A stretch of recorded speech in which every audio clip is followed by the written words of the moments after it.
एक डॉक्टर पति पत्नी थे। बाहर से उनका जीवन बहुत सुखी और सम्मानित लगता था, पर अंदर से रिश्ता टूट चुका था।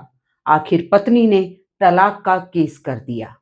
फैसले से एक दिन पहले जज साहब ने दोनों को समझाने की कोशिश की।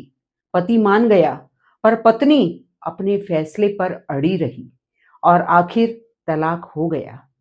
कुछ दिनों बाद उसी जज साहब की मुलाकात उस महिला डॉक्टर से अस्पताल में हुई। चाय पर जज साहब ने पूछा, डॉक्टर साहिबा, अब ना मैं जज हूं, ना आप वादी हैं। एक बात मेरी समझ में नहीं आई, आपका तलाक का असली कारण क्या था? जो अदालत में बताया वो सच नहीं लगा। महिला डॉक्टर कुछ देर चुप रही, फिर उसकी आंखें नम हो गईं। वो बोली, जज साहब, मैं 2 महीने की गर्भवती थी। मैं चाहती थी मेरा बच्चा शांति और प्रेम में पले, पर मेरे पति और उनके परिवार की जिद थी कि बच्चा लड़का ही होना चाहिए। वे भ्रूण परीक्षण करवाना चाहते थे। डॉक्टर होने से ये हमारे लिए आसान था, पर मेरे लिए ये सिर्फ कानून तोड़ना नहीं, मेरे बच्चे का अपमान था। जज साहब हैरान रह गए। तो आपने ये बात अदालत में क्यों नहीं बताई? डॉक्टर ने कहा, अगर बताती तो उनकी नौकरी जाती, उनका सम्मान जाता, उन्हें सजा होती।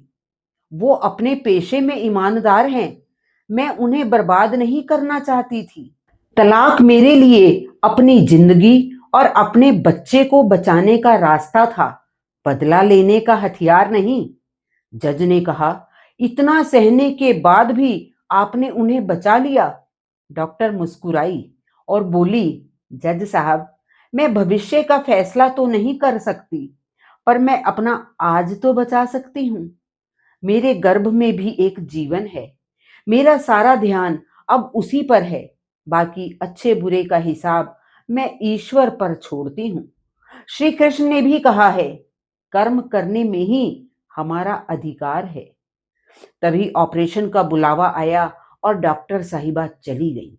जज साहब वहीं खड़े सोचते रहे, जिसे दुनिया तलाकशुदा कहेगी वह कितनी महान मां है, ये उसकी कहानी जानने वाला ही समझेगा।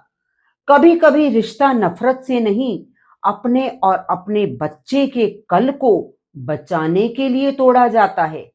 इसलिए किसी के फैसले पर उंगली उठाने से पहले उसकी पूरी कहानी जरूर जान लीजिए।